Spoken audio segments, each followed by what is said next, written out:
दिनांक 12 ऑक्टोबर 2024 रोजी विजयादशमीच्या शुभमुहूर्तावर मोरत तालुका महागाव येथे आदिवासी समाजाच्या वतीने महामानव राजा रावण यांच्या फलकाचे अनावरण झाले।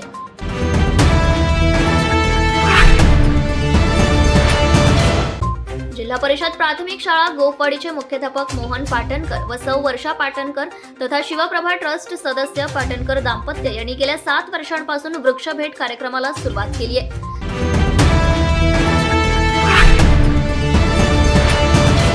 निवडक 38 व्यक्तींच्या भेटीने महामहिम राज्यपालांच्या दौऱ्याची सांगता। आचारसंहितेपूर्वी राज्यपालांच्या भेटीने राजकीय वर्तुळात खळबळ।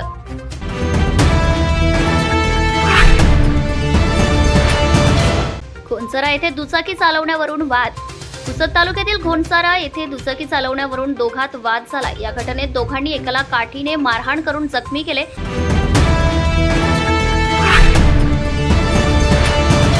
नवरात्र उत्सवाने दिला महिलांना रोजगार।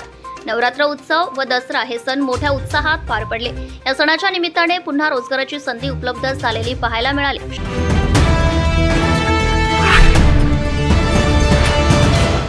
वाघाने पाडला गायीचा फडशा। आर्णी तालुक्यातील लोण बेहळ ते शेंदूरसणी दरम्यान जंगल परिसरात एका गायीचा वाघाने फडशा पाडल्याची घटना काल सकाळी 11 वाजता लोण बेहळ वर्णवर्तुळात घडली आहे।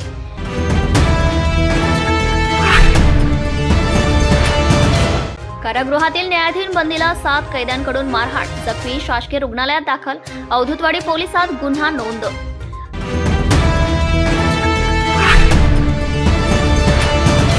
खुल्या भूखंडावर बळजबरीने ताबा घेण्याचा प्रयत्न।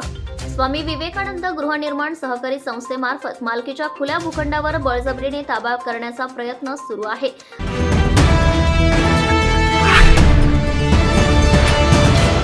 पोस्ट ऑफिसमध्ये खाते उघडण्याकरिता लाडक्या बहिणींची गर्दी।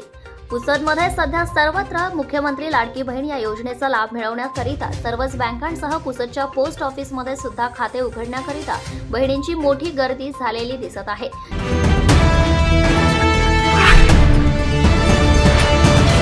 बँकेमध्ये खाते उघडण्याकरिता लाडक्या बहिणींची गर्दी।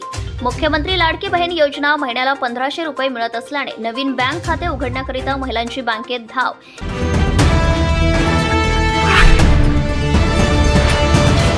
शिवशक्ती दुर्गा उत्सव मंडळांनी साकारला नगर भवनाचा हुबेहूब देखावा। यवतमाळ शहरातील विठ्ठलवाडी परिसरात शिवशक्ती दुर्गा उत्सव मंडळाने यवतमाळच्या नगर भवनाचा हुबेहूब देखावा साकारला असून शेतकऱ्यांच्या भूमिकेत शेती करणारी दुर्गा मूर्ती येथे स्थापन करण्यात आली आहे।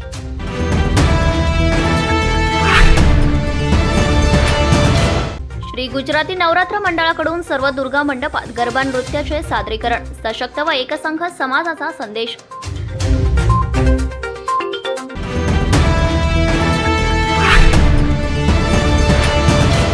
दिनांक 12 ऑक्टोबर 2024 रोजी विजयादशमीच्या शुभमुहूर्तावर मोरत तालुका महागाव येथे आदिवासी समाजाच्या वतीने महामानव राजा रावण यांच्या फलकाचे अनावरण झाले। या कार्यक्रमाला उपस्थित मान्यवरांनी राजा रावण यांच्या जीवनचरित्रावर आधारित प्रबोधन व्यक्त केले। या कार्यक्रमाला विठ्ठल घावस तालुका अध्यक्ष बिरसा ब्रिगेड महागाव, देविदास मोहकर माजी जिल्हा परिषद सदस्य, राजू पेदेवाड पदाधिकारी बिरसा ब्रिगेड, बाळू रणमले, देविदास डाखोरे, दिलीप भिसे, कार्यकर्ता बिरसा ब्रिगेड उपस्थित होते। राजा रावण यांच्या फलकाच्या अनावरणाने गावातील आदिवासी बांधव, महिला भगिनी यांच्यामध्ये उत्साहाचे वातावरण निर्माण झाले होते। या कार्यक्रमाला सफल करण्यासाठी गावातील आदिवासी बांधवांनी अतिशय उत्साहाने श्रमदान केले। यामध्ये प्रभाकर पवणे, रामराव साबळे, विनोद चेंबडे, ओमकार पावणे, शिवानंद मारकड, पवन सरकुंडे, अनिल पवणे, निलेश कोथले या आदिवासी बांधवांनी कार्यक्रम चांगला होण्यासाठी मोलाचे योगदान दिले।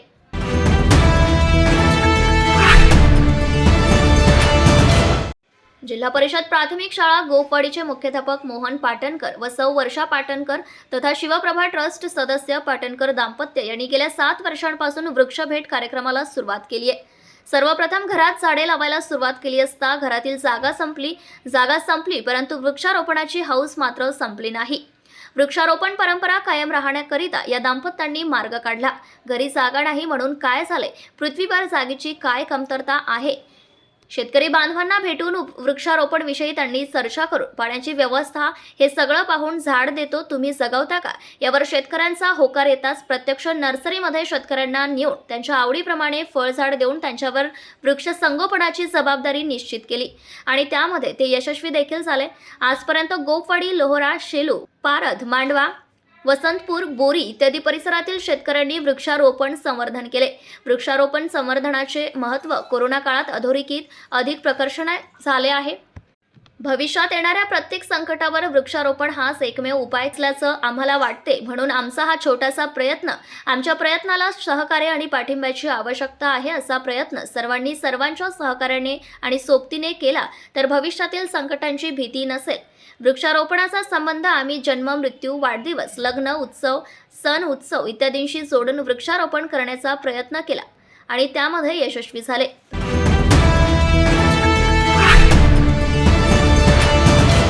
निवडक 38 व्यक्तींच्या भेटीने महामहिम राज्यपालांच्या दौऱ्याची सांगता। आचारसंहितेपूर्वी राज्यपालांच्या भेटीने राजकीय वर्तुळात खळबळ। राज्याचे महामहिम राज्यपाल CP राधाकृष्णन यांचा दौरा आज नियोजित करण्यात आलेला होता। यवतमाळ जिल्ह्यातील विविध क्षेत्रातील केवळ 38 मान्यवरांनी महामहिम राज्यपालांशी संवाद साधून दौरा पूर्ण झालाय। सदर विविध क्षेत्रातील व्यक्तींची निवड ही प्रशासनाच्या माध्यमातून न होता राजकीय प्रभावातून झाल्याची सूत्रांची माहिती आहे। त्यामुळे राज्यपाल महोदयांच्या दौऱ्यातील राजकीय हस्तक्षेपामुळे जिल्हा प्रशासनाच्या कार्यपद्धतीवर प्रश्नचिन्ह निर्माण झाले आहे। राज्यात पुढील काळात कुठल्याही क्षणी विधानसभा निवडणुकीची आचारसंहिता लागू शकते। निवडणुकीच्या तयारीच्या अनुषंगाने जिल्हा प्रशासनाची तयारी अंतिम टप्प्यात आली आहे। अशा राजकीय रणधुमाळीत महामहिम कालावधीतील राज्यपालांच्या दौऱ्याकडे प्रशासकीय यंत्रणेचेच नव्हे तर राजकीय पक्षांचे देखील लक्ष लागले होते। वास्तविक राज्यपालांचा दौरा एक प्रशासकीय कार्यक्रम असून या कार्यक्रमातील सर्व नियोजन शासकीय यंत्रणेमार्फत निष्पक्षपणे केले जाणे अपेक्षित होते। मात्र राज्यपाल महोदयांच्या विविध क्षेत्रातील मान्यवरांसोबतच्या संवादासाठी व्यक्तीची निवड ही सत्ताधारी पक्षातील 2 लोकप्रतिनिधींच्या माध्यमातून करण्यात आली। राज्यपाल महोदयांसोबतच्या संवादासाठी शेती क्षेत्रातील 3, उद्योग व व्यापार क्षेत्रातील 4, आरोग्य आणि समाज कार्य क्षेत्रातील 7, खेळ व सांस्कृतिक क्षेत्रातील 5, पत्रकारिता क्षेत्रातील 11, राजकीय पक्ष 8 अशी एकूण 38 व्यक्तींची निवड करण्यात आली होती। त्यामुळे राज्यपालांच्या दौऱ्यामध्ये राजकीय हस्तक्षेप झाल्याचा आरोप होत असून विविध क्षेत्रातील अनेक तज्ज्ञांकडून आपल्याला संवादाची संधी मिळू शकली नाही याची खंत व्यक्त केली जात आहे। सूत्रांकडून मिळालेल्या माहितीनुसार राज्यपाल महोदयांसोबतच्या संवादासाठी विविध क्षेत्रातील व्यक्तींची निवड ही सत्ताधारी लोकप्रतिनिधींकडून करण्यात आलेली होती। जिल्ह्यातील प्रशासकीय अधिकारी यांच्याशी झालेल्या बैठकीनंतर विविध क्षेत्रातील केवळ 38 मान्यवरांशी राज्यपालांनी संवाद साधला। यावेळी जिल्हाधिकाऱ्यांनी राज्यपाल व विविध क्षेत्रातील मान्यवरांमध्ये दुभाषिकाची भूमिका निभावली। तर संवादानंतर महामहिम राज्यपाल यांच्या पुढील दौऱ्यासाठी रवाना झाले असले तरी त्यांच्या निवडणूक आचारसंहिता पूर्वीच्या दौऱ्याने जिल्ह्याच्या राजकारणामध्ये खळबळ उडाली आहे।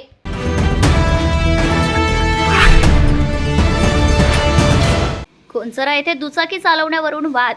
पुसद तालुक्यातील घोणसारा येथे दुचाकी चालवण्यावरून दोघात वाद झाला। या घटनेत दोघांनी एकाला काठीने मारहाण करून जखमी केले। या प्रकरणी फिर्यादी मारुती दुमारे यांच्या तक्रारीवरून ग्रामीण पोलीस ठाण्यात गजानन आढाव यांच्यासह दोघांवर गुन्हे दाखल करण्यात आले आहे। तर घटनेचा अधिक तपास पोलीस ग्रामीण करीत आहे।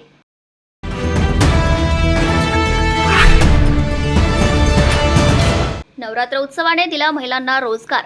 नवरात्र उत्सव व दसरा हे सण मोठ्या उत्साहात पार पडले। या सणाच्या निमित्ताने पुन्हा रोजगाराची संधी उपलब्ध झालेली पाहायला मिळाली। शहरातील विविध भागात असलेल्या मंडळांसमोर शहरातील मुख्य बाजारपेठेत महिलांनी दुर्वा फुलांच्या हारांचे दुकान लावल्याचे दिसून आले होते।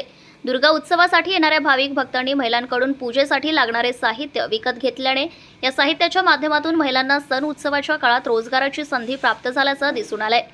गणपती उत्सव व महालक्ष्मी उत्सवाच्या दरम्यानही ठिकठिकाणी महिलांनी हार, फूल, दुर्वा, हळद, कुंकू, अष्टगंध यांची दुकाने लावून आर्थिक उत्पन्न मिळवले होते। तर दुर्गा उत्सव, दसरा या सणानिमित्त महिलांना रोजगाराच्या संधी प्राप्त झाल्या। सण उत्सव हे गरजू महिलांना रोजगार प्राप्त करून देणारे ठरत आहे। श्रावण महिन्यापासून चालू होणारे सण उत्सव दिवाळीनंतर संपत असल्याने या काळात गरजू महिलांना आर्थिकदृष्ट्या सक्षम करण्यासाठी छोटे मोठे व्यवसाय करण्याच्या संधी प्राप्त करून देत आहे। अनेक व्यवसाय हे बचत गटांच्या माध्यमातून होत असलेले पाहायला मिळते। त्यामुळे सण उत्सव हे गरजू महिलांना रोजगार उपलब्ध करून देत असल्याचे पाहायला मिळाले।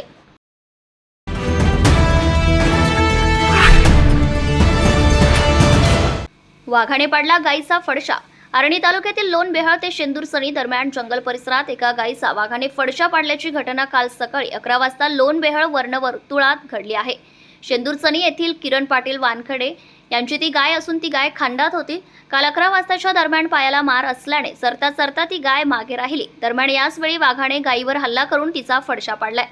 तर 3 ते 4 दिवसांपूर्वी वाघाने अंजनखेड येथे गोऱ्यावर हल्ला केला होता. तर काल पुन्हा एकदा वाघाने गायीचा फडशा पाडल्याने परिसरात भीतीचे वातावरण निर्माण झाले आहे. या घटनेची माहिती मिळताच संबंधित वनपाल वनरक्षक घटनास्थळी आले व त्यांनी पंचनामा केला आहे.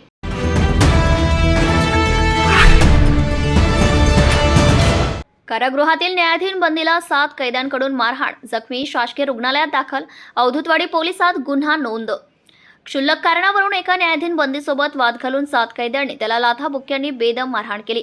या मारहाणीत तो गंभीर जखमी झालाय. ही बाब कर्तव्यावर असलेल्या कारागृह रक्षकाच्या लक्षात आल्याने सुदैवाने अनर्थ टळलाय. ही गंभीर घटना 9 ऑक्टोबरच्या रात्री येथील जिल्हा कारागृहात घडली आहे. जखमी बंदीला येथील शासकीय रुग्णालयात दाखल करण्यात आले असून त्याच्यावर उपचार सुरू आहेत. पुंडलिक जांबुवंतराव राठोड असे मारहाणीत गंभीर जखमी झालेल्या न्यायाधीन बंदीचे नाव आहे. तर तेजस संजय गायकवाड, प्रतीक सुरेश पाटील, आजम शहा, रमजान शहा, ऋतिक गणेश तोडसाम, कृष्णा राजू पवार, शेख सोहेल, शेख साजिद, प्रणव रवींद्र शिंदे अशी मारहाणीचा गुन्हा नोंद झालेल्या कैद्यांची नावे आहेत. येथील जिल्हा कारागृहात पुंडलिक हा बॅरेक क्रमांक 1 मध्ये संबंधित 7 कैद्यांबरोबर बंदिस्त होता. 9 ऑक्टोबरला रात्री अचानक बॅरेकमधील संबंधित कैद्यांनी त्याच्याशी क्षुल्लक कारणावरून वाद घातला. त्यानंतर संबंधित 7ही कैद्यांनी त्याला लाथाबुक्क्यांनी बेदम मारहाण केली. ही बाब कर्तव्यावरील कारागृह रक्षक करण चव्हाण यांच्या लक्षात आली. त्यानंतर त्याने कर्तव्यावरील कारागृह अधिकारी आणि कर्मचाऱ्यांना वॉकी टॉकीवरून त्याची माहिती दिली. त्यानंतर सगळ्यांनीच बॅरेककडे धाव घेत पुंडलिकला संबंधित 7 जणांच्या तावडीतून सोडवले. मात्र तोवर पुंडलिक गंभीर जखमी झाला होता. त्याला कारागृह प्रशासनाने तत्काळ तेथील शासकीय रुग्णालयात उपचारासाठी दाखल केले. त्याच्यावर रुग्णालयात उपचार सुरू आहेत. त्याची प्रकृती आता धोक्याबाहेर असल्याची माहिती वैद्यकीय सूत्रांनी दिली आहे. दरम्यान गुरुवार दिनांक 10 ऑक्टोबरला सकाळी कारागृह रक्षक करण चव्हाण यांनी या प्रकरणी अवधूतवाडी पोलिसात तक्रार दिली. त्यावरून संबंधित 7 जणांविरुद्ध विविध कलमान्वये गुन्हा दाखल करण्यात आलाय.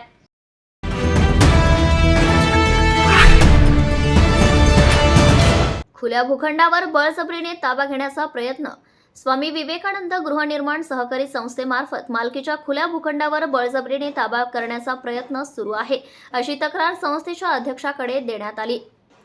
पुसद तालुक्यातील श्रीरामपूर येथील संजय जनार्दन रेक्कावार यांचे वडील जनार्दन रेक्कावार यांनी स्वामी विवेकानंद गृहनिर्माण सहकारी संस्था श्रीरामपूर यांच्याकडून लेआउटमधील प्लॉट क्रमांक 54 हा विकत घेतला होता. याबाबतची खरेदी ही संस्थेने 1981 ला करून दिली. त्यामुळे सदर प्लॉट हा मालकीचा असून मात्र प्लॉट क्रमांक 53च्या मालकाने सदर 54 क्रमांकाचा प्लॉटमध्ये काही जागा असल्याचा दावा करीत आहे. तसेच तो बळजबरीने ताब्यात घेण्याचा प्रयत्नही करीत आहे. प्लॉटवर जाण्यास मज्जाव करीत असून त्यामुळे प्लॉटची शासकीय मोजणी करावी अशी मागणी संजय रेक्कावार यांनी केली आहे. शिवाय ग्रामसेवकांनाही निवेदन देऊन प्लॉटचा फेरफार करू नये अशी मागणी केली.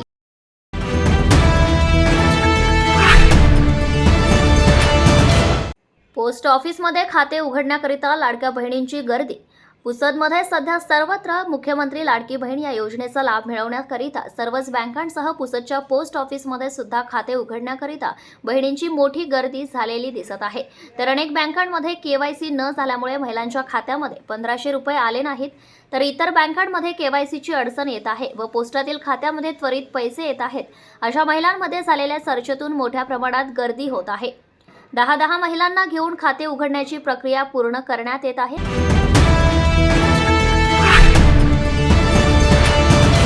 बँकेमध्ये खाते उघडण्याकरिता लाडक्या बहिणींची गर्दी. मुख्यमंत्री लाडकी बहीण योजना महिन्याला 1500 रुपये मिळत असल्याने नवीन बँक खाते उघडण्याकरिता महिलांची बँकेत धाव. हेच चित्र सर्वत्र ऑनलाईन सेंटर व बँकेत दररोजच पाहायला मिळते आहे. त्याचप्रमाणे काही महिलांचे KYC न झाल्यामुळे खात्यामध्ये 1500 रुपये जमा झाले नाही. त्यामुळे बँकेत KYC करण्याकरिता महिला येत आहेत.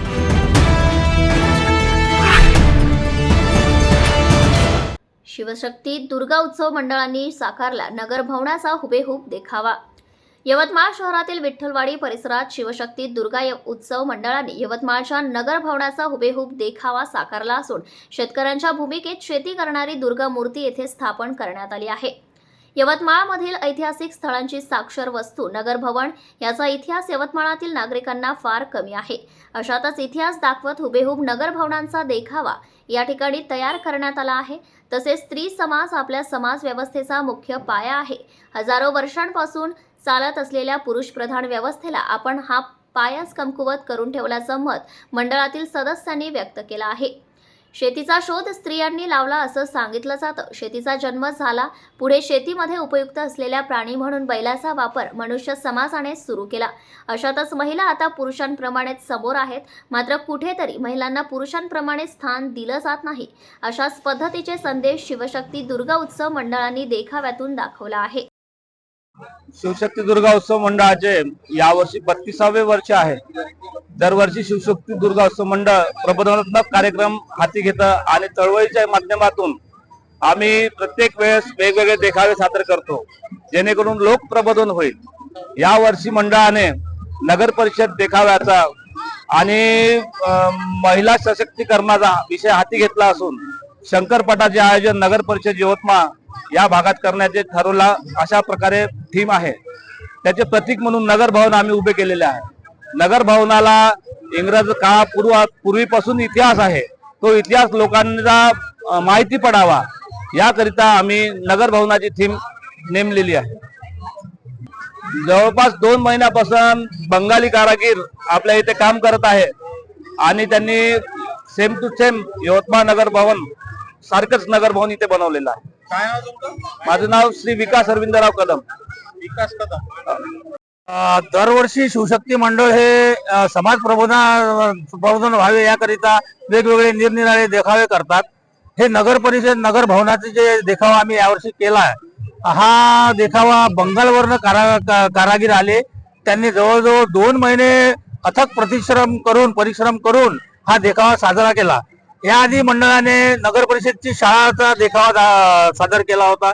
त्यातून समाज प्रबोधन असे झाले की आज जे लोक प्रायव्हेट शाळेकडे जे जास्त वळत आहे आणि नगर परिषदच्या शाळेला जरासा व्हॅल्यू कमी होत आहे, त्या नगर परिषदच्या शाळेतून प्रबोधन करून नगर परिषद शाळेत विद्यार्थ्यांनी ऍडमिशन घ्याव्या, यातून चांगले चांगले विद्यार्थी घडावे यासाठी आम्ही मागच्या वर्षी तो देखावा सादर केला होता. यावेळेस नगर भवन जे आपल्या यवतमाळची एक शान आहे, एक जुनी वस्तू आहे, हे देखावा आम्ही यावर्षी सादर केलेला आहे.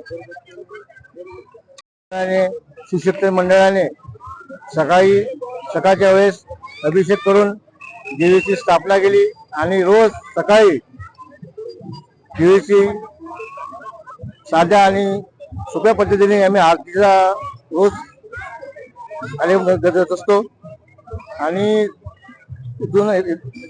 19 ते आपला 32 वर्षापासून आम्ही असा हा दरवर्षी सांस्कृतिक कार्यक्रम समाज कार्यक्रम असा राबवतो.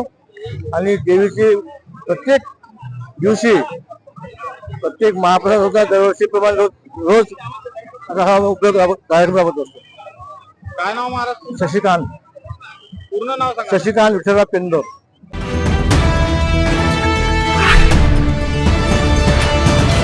श्री गुजराती नवरात्र मंडळाकडून सर्व दुर्गा मंडपात गरबा नृत्याचे सादरीकरण. सशक्त व एकसंघ समाजाचा संदेश. सध्या सर्वत्र नवरात्री उत्सवानिमित्त चैतन्यमय वातावरणात शक्ती आणि भक्तीचा संगम अनुभवास येत आहे. यात रंगत भरत आहे ते गरबा नृत्य. वास्तविक पाहता गरबा नृत्य हा प्रकार गुजरात प्रांताचा पारंपरिक नृत्य प्रकार आहे, परंतु हा गरबा आता देशभर सर्वत्र खेळला जातोय. आणि म्हणूनच यवतमाळच्या श्री गुजराती नवरात्र मंडळाने आपल्या समाजाची एकता प्रदर्शित करण्यासाठी यवतमाळच्या विविध सार्वजनिक दुर्गा उत्सव मंडळात जाऊन गरबा नृत्य सादर केले. आई भवानीचे पूजन करून मंडळ पदाधिकारी व देवी भक्तांनी सामूहिकरित्या जय अंबेचा गजर केलाय. यवतमाळ शहरातील आझाद मैदानात गेल्या 85 वर्षांपासून श्री गुजराती नवरात्र मंडळ सामूहिक गरबा नृत्य देवीची आराधना करतात. या गरबा नृत्याचे आकर्षण नेहमीच यवतमाळ वासियांना राहिले आहे.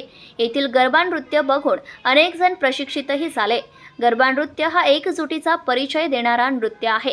अंबे मातेचा जागर करण्याचा सण असलेल्या नवरात्र उत्सवात देवीची पूजा अर्चना आरती केल्यानंतर गरब्यासाठी ठेका धरला जातो. म्हणजेच हा सण भक्ती आणि उत्साहाचं प्रतीक आहे. शहरातील वेगवेगळे गरबे बघत फिरणं आणि त्यात सहभागी होणं हा कलाकारांसाठी वैयक्तिक आनंद असतो. म्हणूनच भारतीय समाज एकसंघ राहावा, सशक्त समाज असल्यानेच भारत राष्ट्र देखील समर्थ आहे, असा संदेश श्री गुजराती नवरात्र मंडळाने दिला आहे.